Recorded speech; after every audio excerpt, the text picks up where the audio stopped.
esta hora, creo que, de clase. La siguiente, gracias. Primero vamos a decir tantito qué es la función renal como manera de introducción. Sabemos que la función de los riñones es mantener el equilibrio fisiológico del individuo y esto lo va a hacer a través de sus funciones de filtración, equilibrio electrolítico, producción de hormonas y desecho de sustancias. La siguiente, por favor. La insuficiencia renal. Bueno, separaban un poquito el término insuficiencia renal de daño renal. El daño renal se va a definir como las anormalidades estructurales o funcionales del riñón, determinado por marcadores que se pueden identificar a los pacientes con enfermedad renal. Cuando ya es insuficiencia renal, es cuando el menos del 15% del riñón funciona normalmente. Por la insuficiencia renal es posible sentir síntomas como la acumulación de toxinas, o más bien por la acumulación de toxinas y exceso de agua en el organismo. La siguiente, por favor. Esta es la clasificación de insuficiencia renal crónica por la Kidney Disease Outcomes Quality Initiative. Tienen la de 2002 y esta es la más reciente, la de 2012, y vamos a utilizar la albúmina y la tasa de filtración glomerular para poder llegar a la clasificación. La siguiente, por favor. Bueno, ahora sí, evaluación de la función renal a través de exámenes de laboratorio. La siguiente, por favor. Primero vamos a tener a los exámenes de orina. La siguiente.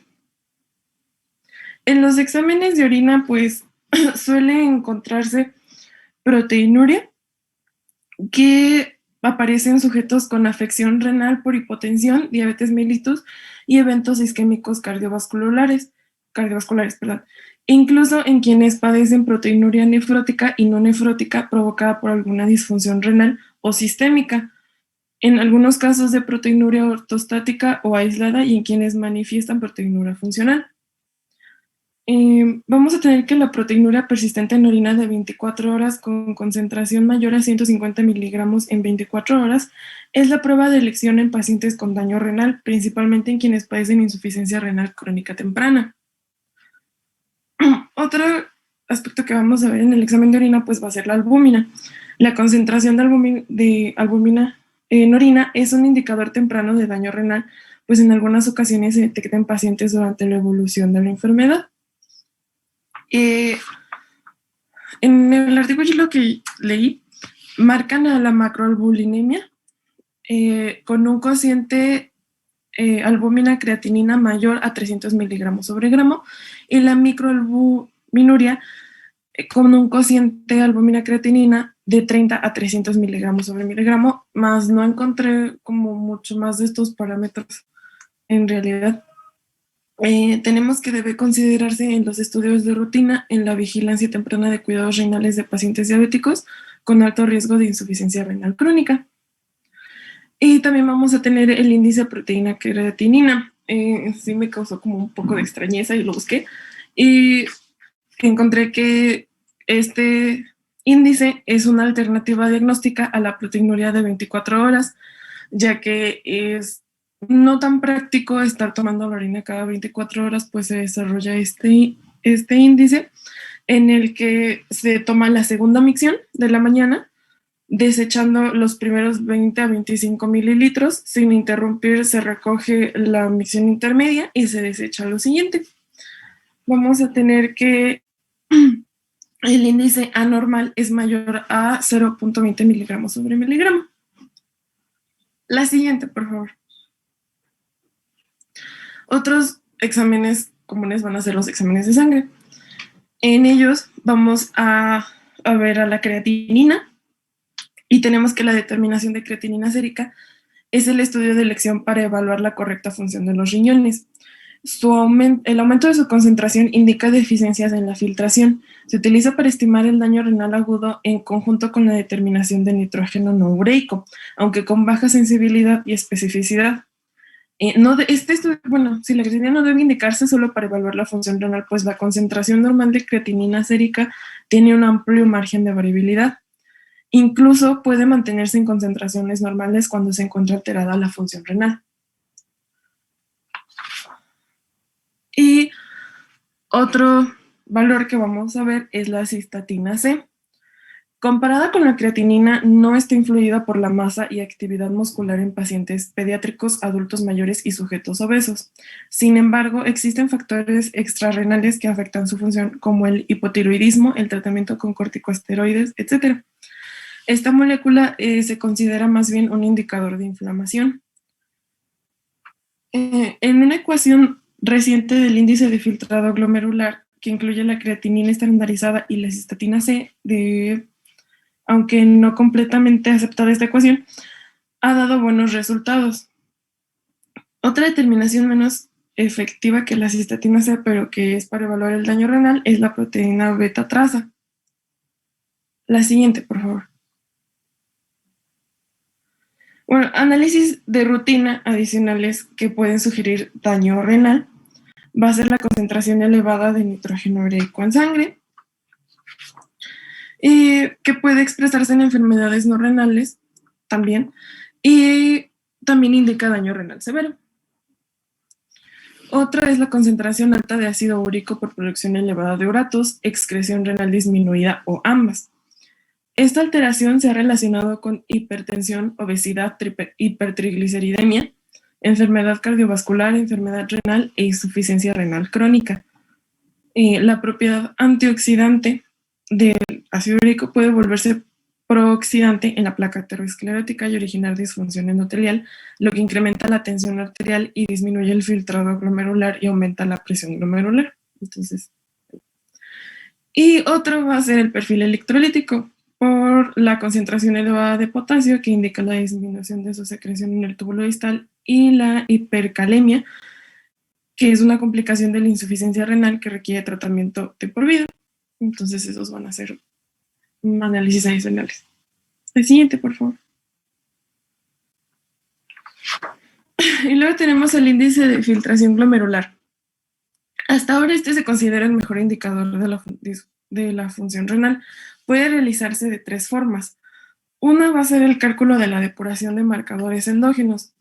Este se realiza mediante la recolección de orina de 24 horas y la aplicación de alguna de las ecuaciones, como son depuración de creatinina con bloqueo tubular con cimetidina, depuración de insulina y depuración de urea, depuración de creatinina. La verdad es que no le entendí muy bien estas ecuaciones. Espero que el doctor regrese y nos la pueda explicar. La siguiente, por favor. Otro método, otra forma, es el cálculo de la depuración con algún marcador externo.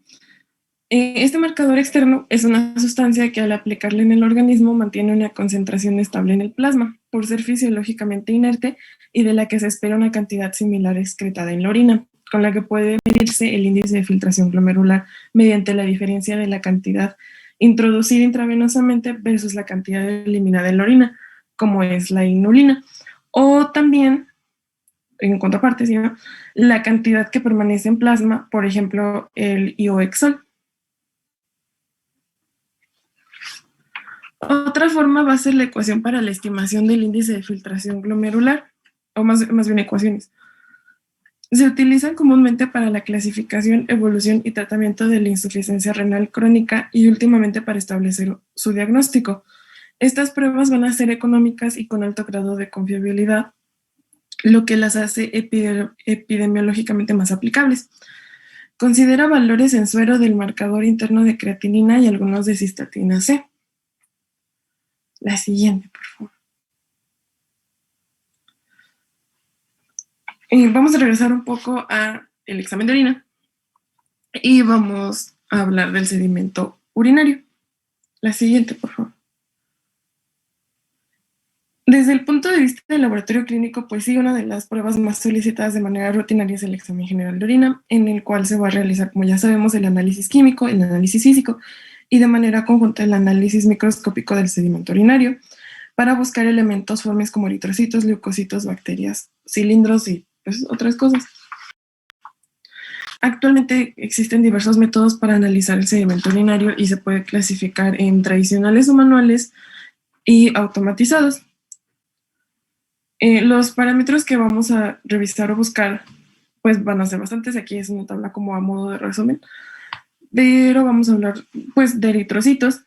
La cantidad existente nos puede hablar de una cronicidad del proceso patológico. Se pueden detectar eritrocitos isomórficos, postglomerulares, y eritrocitos dismórficos glomerulares.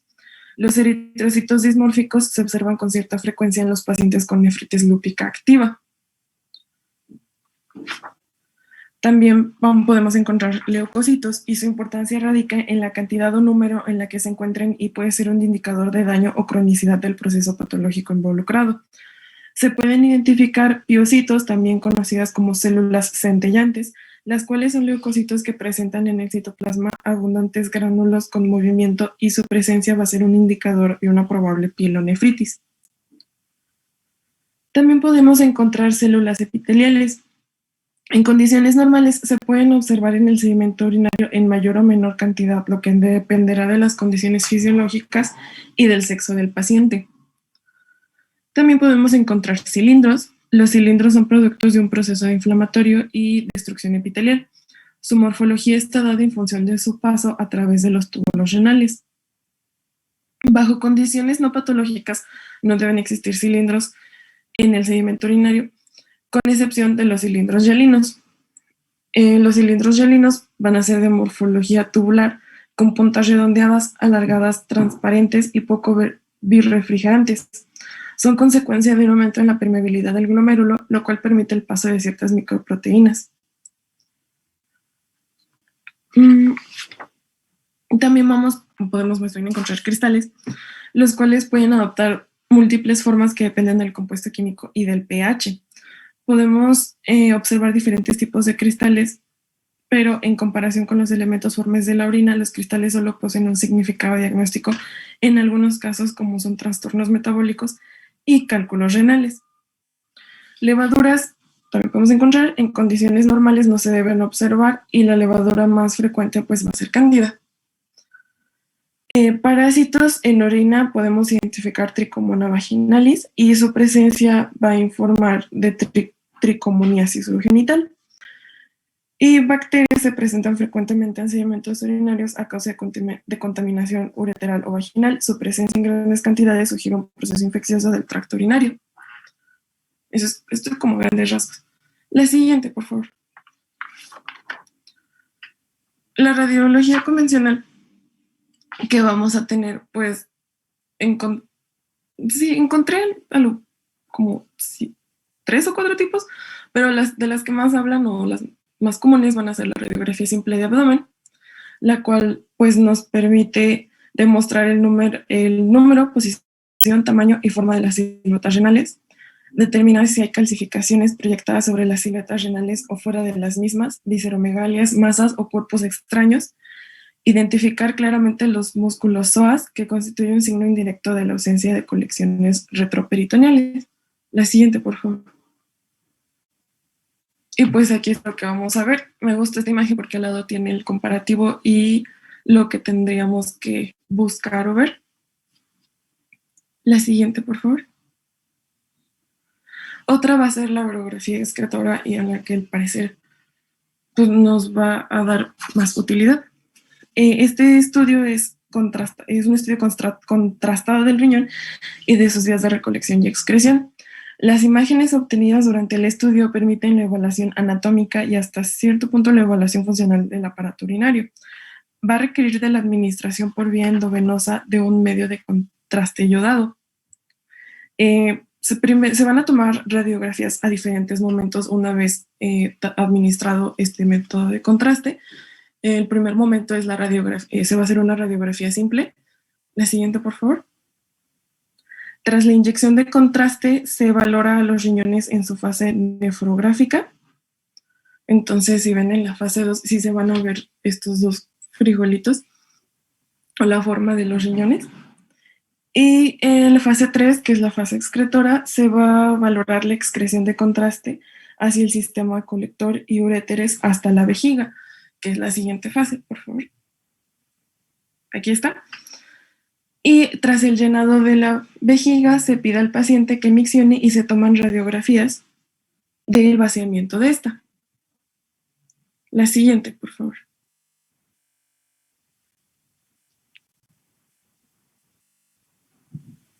¿Ya me escucho? Sí. Ah, bueno, ahora vamos a hablar de el ultrasonido renal. Siguiente, por favor. Pues bueno, vamos a hablar muy someramente de lo que es el funcionamiento del ultrasonido. Y pues bueno, los ultrasonidos van a tener una frecuencia acústica que va a ser cientos de veces mayor a la que es audible por el ser humano. Y la ecografía va a utilizar la energía acústica para precisamente localizar y caracterizar tejidos. Y pues también de forma muy superficial podemos decir que funciona mediante tres componentes principales que son la producción de una onda sonora con una frecuencia muy alta, como ya se los había dicho, la recepción de esta onda que va a ser reflejada y que va a producir un eco, y la conversión de este eco a una imagen. Y pues bueno, de aquí vamos a tener vamos a tener, digamos, dependiendo de la naturaleza del tejido, dos patrones, por así decirlo, que pues los tejidos que nos van a reflejar muchos ecos se le van a llamar ecogénicos o hiperecoicos, y los vamos a ver más brillantes o blancos.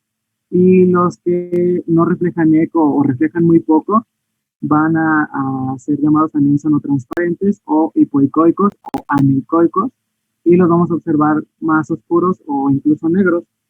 Y pues como ya les había dicho, depende de la naturaleza del tejido con el que se encuentren las ondas sonoras, eh, ya que si se encuentran, por ejemplo, con líquido, la mayor parte de la energía acústica se va a transmitir, y si se encuentra con gas o con hueso, pues la mayor parte de la energía se va a reflejar y vamos a ver una imagen blanca. Siguiente, por favor. Bueno, ahora hablando de las ventajas y las desventajas de este estudio, entre sus ventajas es que no utiliza radiación ionizante, también que se menciona que no existen efectos adversos conocidos a largo plazo, pero como cualquier otro estudio en medicina, solamente se debe utilizar cuando sea realmente necesario.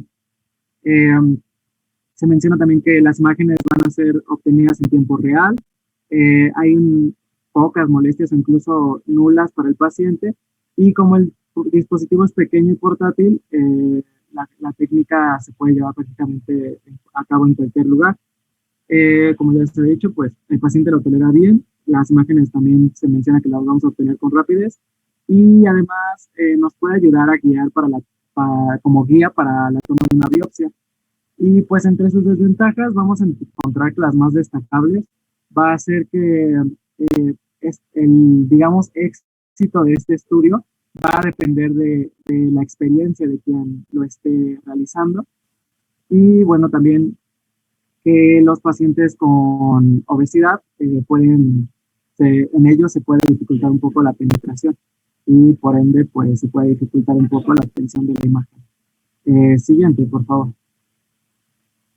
Efectivamente, muchachos, la ventana acústica es cuando, bueno, la facilidad que tenemos del abordaje hacia el riñón.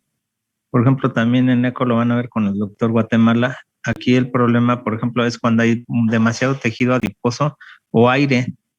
En esencia, el tejido adiposo es mejor conductor que el aire. Cuando hay demasiado aire, no se ve nada. Adelante. Gracias.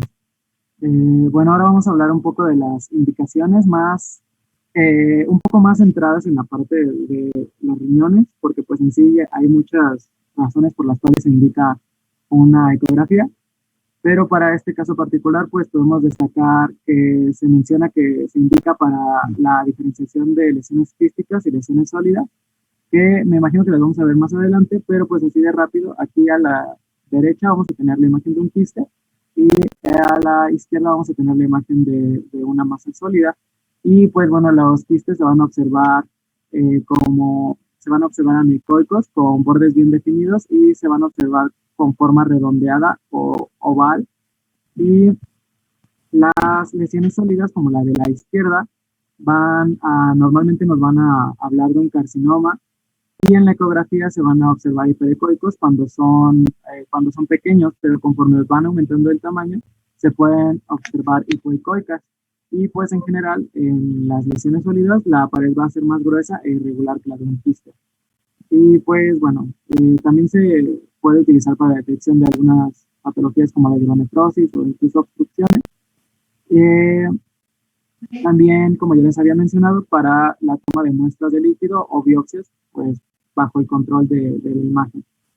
De la preparación no es algo complejo, salvo que no debe comer ni beber nada durante 6 horas previas al estudio. Siguiente, por favor. Y pues bueno, ahora vamos a tener aquí lo que se podría encontrar de forma normal en una ecografía de riñón. Y pues bueno, tenemos que generalmente los riñones van a tener una longitud máxima de 9 a 12 centímetros, una anchura de 4 a 5 centímetros y un grosor de 3 a 4 centímetros. El seno renal va a contener a la pelvis renal y a las ramas principales de la arteria y la vena renales. Y como también tiene tejido adiposo, pues lo vamos a observar con un color brillante. Se menciona que los cálices no van a ser visibles generalmente y también las pirámides vamos a observarlas hipoecoicas. Y el parénquima renal, que en la imagen está señalada aquí con una flecha, va a mostrar una ecogenicidad uniformemente baja, se menciona que es inferior a la del hígado y el vaso. Y pues aquí al lado tenemos marcado el hígado con una H y bueno, la S marca el seno renal, que como ya les había mencionado, se ve ecogénico. Siguiente, por favor. Y pues bueno, no vamos a hablar propiamente de las patologías, pero solamente para destacar, digamos, estas, vamos a hablar de la hidronefrosis, que se va a definir como una dilatación de la pelvis y las cálices renales. Y pues bueno, en los pacientes con cólico renal, la ecografía se utiliza precisamente para descartar hidronefrosis y realmente de forma más propia, la búsqueda de cálculos se hace mediante una tomografía axial computarizada, como lo vamos a ver ahorita. Pero bueno, la uropatría, el aspecto típico de una uropatía obstructiva va a denotar un sistema caricial dilatado. Vamos a tener que el seno renal normalmente es ecogénico, pero como la pelvis renal va a estar dilatada y llena de líquido, la vamos a observar anecoica. Y bueno, también se menciona que el uréter puede estar dilatado hasta el nivel del cálculo. Y en la hidronefrosis grave vamos a tener como imagen que la pelvis renal precisamente va a estar llena de líquido y la vamos a ver anecoica. Y es cuando ya podemos ver que hay una distorsión del aspecto del riñón. Siguiente, por favor. Y pues bueno, ahora vamos a hablar de otra así también rápido, que es de las más comunes, digamos así, que es la enfermedad renal, que se entiende como un grupo de trastornos que van a afectar principalmente al parénquima renal, como entre los que podemos encontrar, por ejemplo, la glomerulonefritis o algunas alteraciones que ocurren con síndrome nefrótico. Y pues bueno, en fases iniciales vamos a tener que el riñón va a tener un aspecto normal y con el tiempo va a comenzar a evidenciarse los cambios en la arquitectura ecogénica y vamos a encontrar un parénquima renal más ecogénico, o sea, más brillante, que el hígado y el vaso, que si recordamos lo que les había dicho hace rato, esto va a ser contrario a lo que es normal. Y también se menciona que el tamaño renal se reduce. Y bueno, para poder determinar la etiología se menciona que se puede realizar una biopsia. Siguiente, por favor.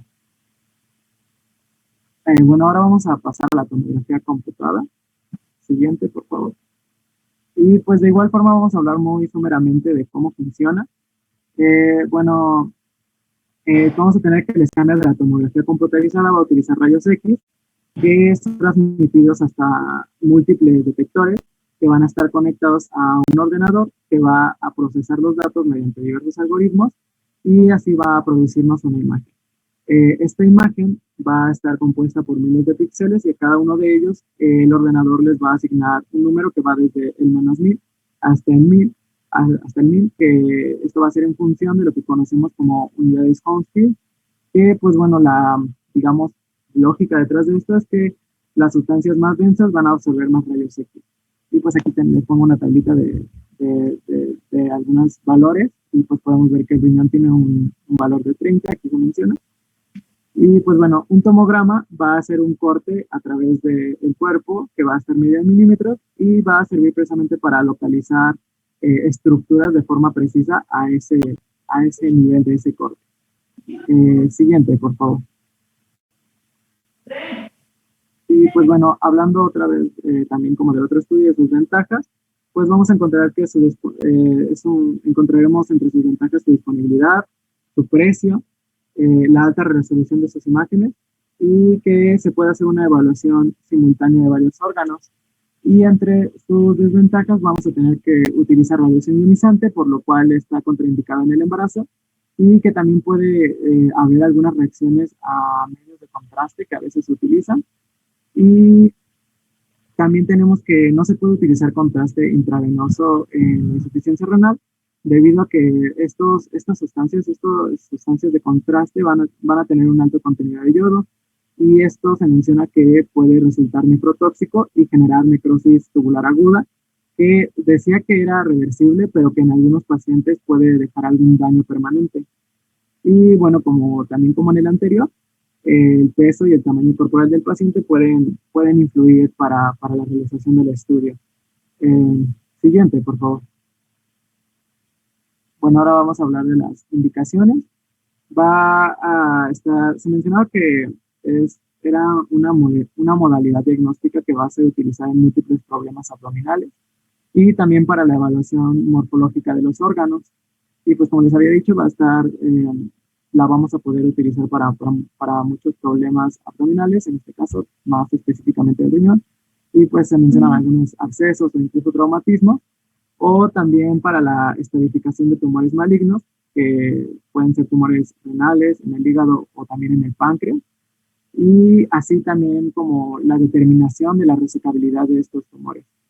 También, como ya lo habíamos mencionado, en la parte del ultrasonido, les habían dicho que nos va a ayudar a detectar los cálculos cuando se sospecha de una litiasis renal o ureteral, y también va a estar indicada en la angiografía, que va a evaluar la aorta y sus ramas, y pues precisamente nos puede dar una idea de la relación de las arterias con las arterias renales.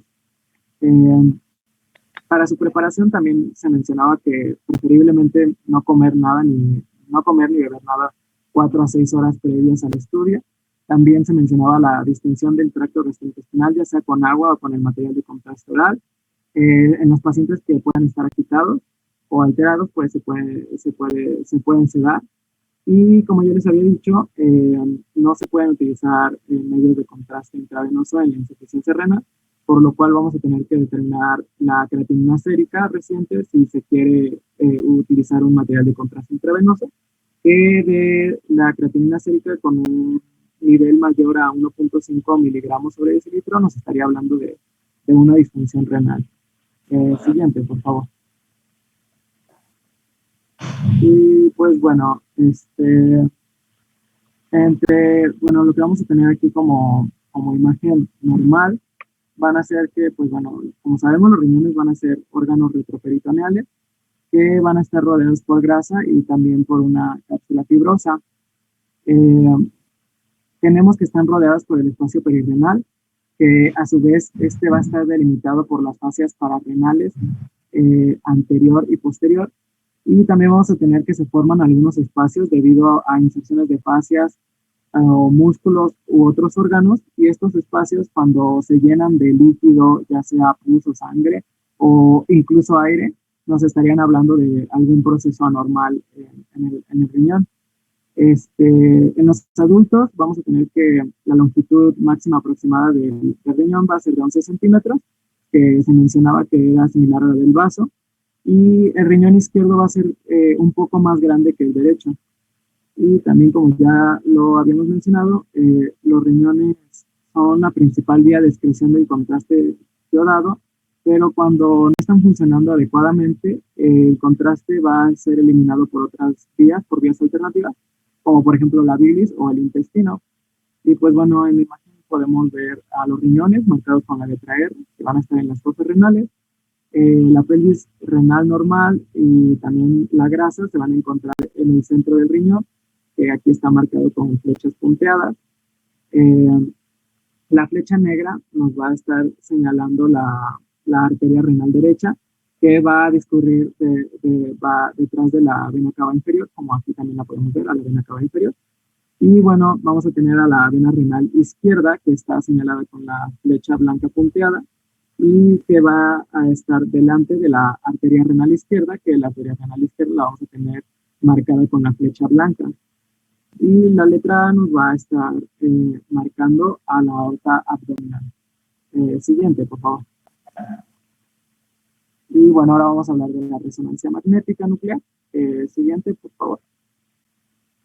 También de forma muy general, vamos a tener que la resonancia magnética utiliza un campo magnético muy intenso que nos va a manipular la actividad electromagnética de los núcleos de los átomos, y estos nos van a liberar energía en forma de señales de radiofrecuencia que van a ser registradas en bobinas receptoras, y después un ordenador nos lo va a procesar para darnos una imagen.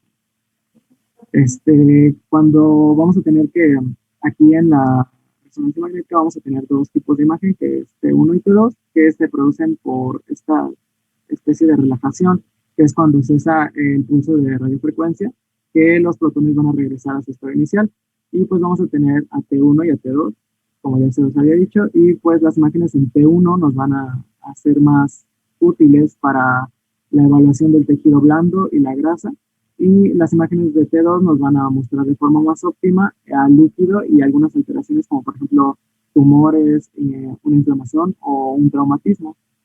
Siguiente, por favor. Y pues bueno, entre sus ventajas vamos a tener que no utiliza radiación ionizante, que los tejidos con contraste dan una excelente resolución y que proporciona imágenes en casi cualquier plano del espacio.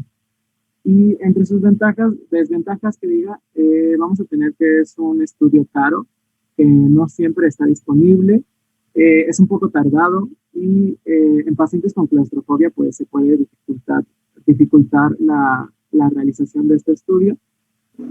También en pacientes en terapia intensiva se va a requerir de maquinaria especial para realizar el estudio. Y también, como en los otros que les había mencionado, el tamaño y el peso corporal también puede influir en la toma de la imagen.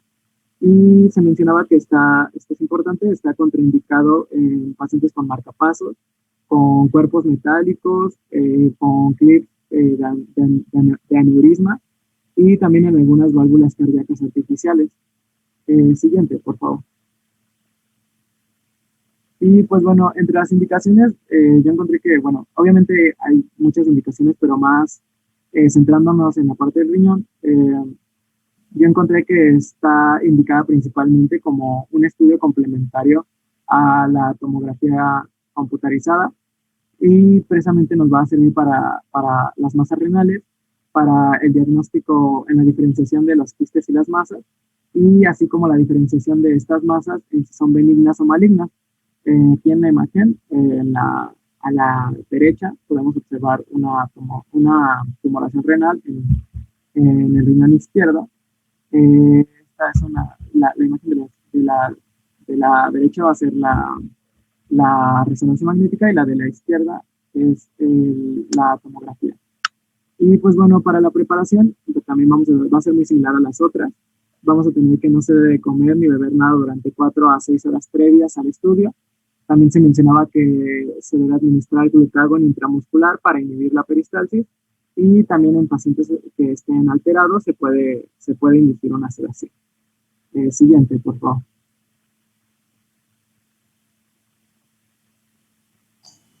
Ok, bueno, ahora vamos a hablar de la angiografía de vasculatura renal. Y bueno, esta angiografía renal usa una inyección de contraste una inyección de contraste que va a llegar a las arterias renales y va a permitir su visualización. Para el procedimiento de este estudio es primero realizar una punción en un vaso más periférico, que puede ser la arteria femoral, y esta punción se realiza de acuerdo a la técnica de Sedinger. En esta técnica primero se realiza una punción con la aguja, se observa que haya flujo sanguíneo, y después se introduce una guía metálica a través de la cánula. Luego se quita la aguja y se queda la guía metálica. Y en esa guía metálica, bueno, se va a utilizar para guiar al catéter, y luego se introduce completamente el catéter y se quita la guía metálica. Ya que tenemos el catéter puesto, entonces se va a avanzar ese catéter hacia el origen de la arteria renal o hacia la aorta. y se va a introducir un medio de contraste, y este medio de contraste va a ser yodado. Ya que tengamos el medio de contraste, entonces se va a tomar una placa de rayos X. Este procedimiento, o bueno, este estudio es útil para la evaluación de los vasos arteriales renales y del drenaje venoso. También en unas tomas tardías puede evaluarse el sistema colector. También ayuda a la evaluación del árbol arterial renal y evalúa vasos pequeños del riñón, sobre todo para cuando se sospecha de enfermedades como vasculitis o displasia fibromuscular. Bueno, otra cosa que me faltó mencionar es que este estudio sobre todo se utiliza como una guía para otras técnicas intervencionistas, como por ejemplo la angioplastia renal, en la que se coloca un stent para disminuir la obstrucción de las arterias renales. Y bueno, este estudio está principalmente indicado para lesiones vasculares renales, como pueden ser los aneurismas, la presencia de tumores, coágulos sanguíneos, la estenosis ateroscleróticas, para encontrar fístulas entre los vasos sanguíneos o cuando hay sangrado activo del riñón. Y bueno, también se puede indicar para, bueno, como les decía, se utiliza como ayuda a otras técnicas intervencionistas, como pueden ser las nefrectomías parciales, en las que se quita una porción del riñón que puede estar dañada.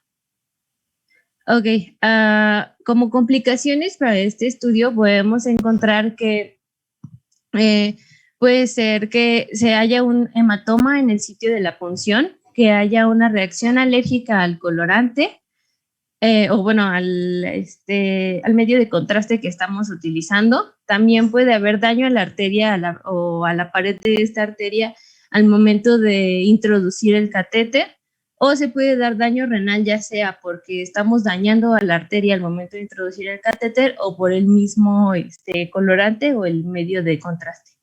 Y pues está contraindicado este estudio en mujeres embarazadas debido a la toma de las placas de rayos X y en personas con coagulopatías.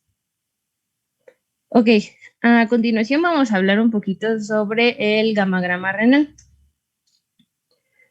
Esta gammagrafía renal es una prueba de exploración nuclear y esta va a evaluar la función y el aspecto de los riñones. En esta vamos a utilizar un medio de contraste que se llama ácido dimercaptosuccínico, o más fácil el DMSA. Este se va a introducir de manera endovenosa. Bueno, me faltó mencionarles que está marcado con 99 MTC. Se introduce de forma intravenosa y este marcador se va a incorporar a las células del tubo contorneado proximal y se va a localizar sobre todo en la corteza. El 90% de este marcador se va a ligar a proteínas plasmáticas. Por esto, una fracción muy pequeñita se va a filtrar y su reabsorción es casi nula. Entonces, pues es muy importante porque va a aumentar mucho la concentración del marcador, sobre todo en la corteza, y esto va a permitir que pues se vean las alteraciones en la forma y en la situación renal. Ya que pusimos el marcador, se van a adquirir las imágenes entre 2 a 4 horas después de la inyección. Se deben obtener proyecciones posteriores, 2 proyecciones oblicuas posteriores y una proyección anterior, pero esta es más utilizada sobre todo para el diagnóstico de enfermedad, de malformaciones congénitas, como puede ser el riñón en la herradura. Y pues también puede funcionar para la obtención de la función renal. En este se va a observar el recorrido del marcador desde el riñón hasta la vejiga, pero este estudio tiene otro nombre, se llama renograma. Renograma. Ok, los resultados normales de este estudio, la captación del marcador del DSMA debe ser homogénea y simétrica. El único lugar donde no se va a captar van a ser las pirámides y los sistemas colectores. Entonces, bueno, como pueden ver aquí en esta imagen, se ven como blanquitas esas porciones, o bueno, también las llamaban frías. Y otra cosa que vamos a observar es que el polo superior del riñón izquierdo se va a ver como aplanadito. Y esto es debido a que, pues, anatómicamente está sobre él el vaso. Entonces, esto hace que se vea aplanado. Este estudio está indicado sobre todo para las malformaciones renales congénitas, como les decía, el riñón en herradura, la ectopia renal, un riñón multiquístico o poliquistosis renal. También está indicado para la pielonefritis aguda, en la que vamos a encontrar que una o varias áreas del riñón van a tener ausencia o disminución de la captación, y esto debido a que hay una respuesta inflamatoria local. Esta ausencia o disminución de la captación se va a ver sobre todo en los polos superiores o puede estar afectando todo el parénquima. También puede estar indicado para la nefropatía cicatricial. En esta, pues el tejido fibroso no capta el marcador, entonces vamos a encontrar que va a haber en el lugar de la cicatriz, vamos a encontrar una imagen que no capta el marcador, pero que tiene límites bien definidos. También podemos encontrar la nefropatía por reflujo y o los riñones cicatriciales o displásicos. En el riñón se va a ver, les decía, este examen es sobre todo para ver la forma del riñón.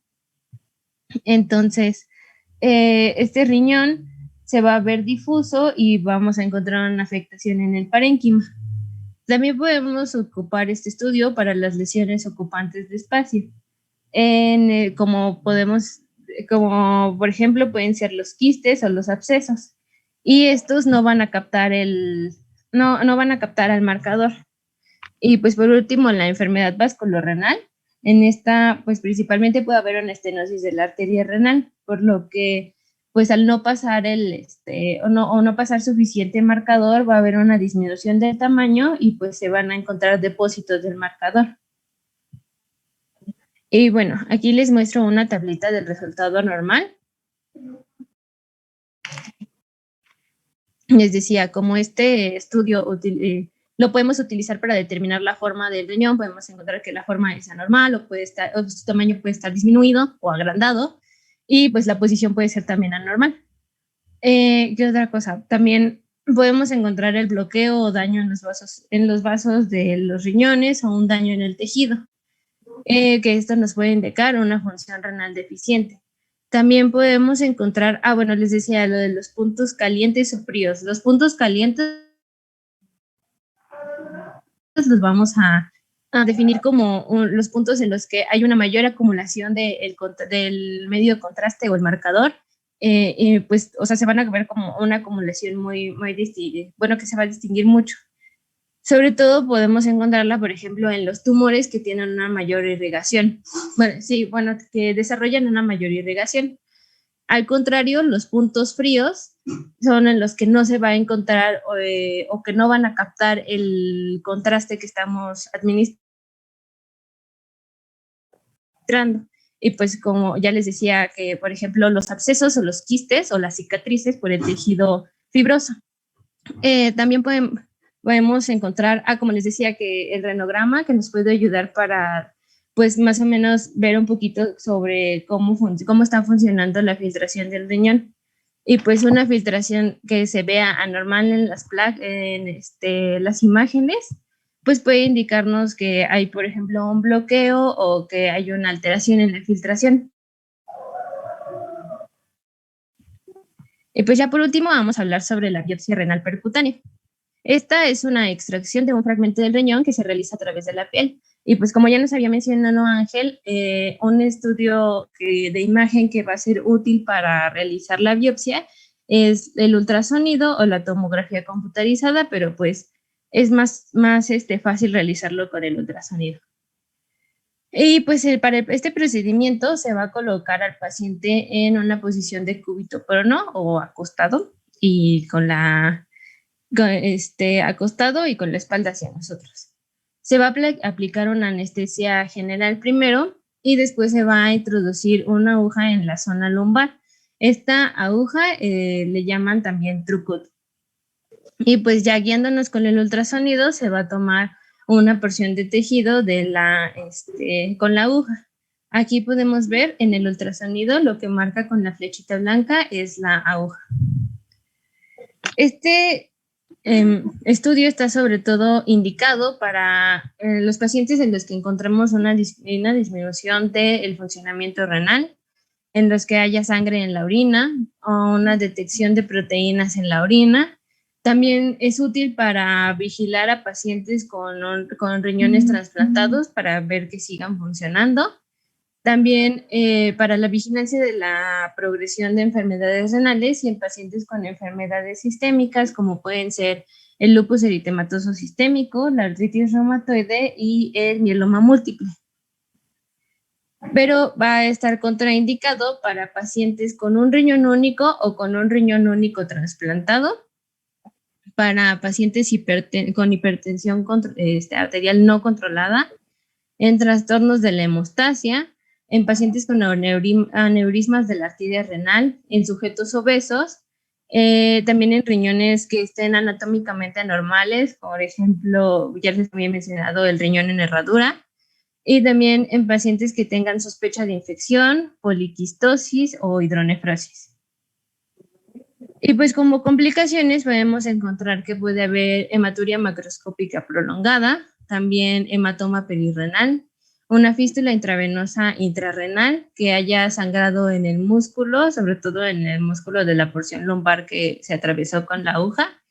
Y pues también estos pacientes tienen, debido a que este es un procedimiento invasivo, tienen una mayor, tienen altas probabilidades de desarrollar una infección. Y bueno, eso sería todo por nuestra parte. Bueno, muy bien. Quería hacerles algunos comentarios, entre ellos el hecho de que la angiografía y el ultrasonido no son muy útiles, por ejemplo, en pacientes con hipertensión arterial secundaria, con estenosis de arteria renal. Entonces, nos da tanto el diagnóstico como el tratamiento, como comentaban, con la angioplastía de la arteria renal. Bueno, prácticamente se curan los pacientes con hipertensión arterial secundaria por estenosis de arteria renal. Eso es por un lado, y por otro hay hipertensión arterial secundaria también, y resistente es cuando tienen que utilizar 3 o más fármacos y no responden en forma adecuada. Entonces se hace la vagotomía, pero eso se hace a través de un cateterismo. Entonces se les realiza ablación del nervio vago, y con eso se reduce a 1 o 2 fármacos cuando mucho en la hipertensión. En relación a la resonancia magnética, es de alta resolución, es un estudio excelente, pero sí el problema es que los pacientes, bueno, se quejan mucho de que se escucha mucho ruido y tienen claustrofobia, y aparte, pues, bueno, muchos pacientes son muy obesos y muy pesados y no es así como muy conveniente porque las mesas son chiquitas. Y ya por último, en relación a la biopsia, es muy raro que se utilice la biopsia. ¿Por qué? Pues porque hay biomarcadores. ¿Cuándo se utiliza? Bueno, en pacientes que habitualmente tienen glomerulonefritis de algún tipo, ya sea autoinmune o bueno, para clasificarla. Entonces, hay algunos biomarcadores que, bueno, podemos obtenerlos por vía sistémica. No es así necesario llegar hasta la biopsia. Que además tiene como ya vieron, tiene sus contraindicaciones y sus complicaciones. Bueno, ¿quieren hacer algún comentario o algo?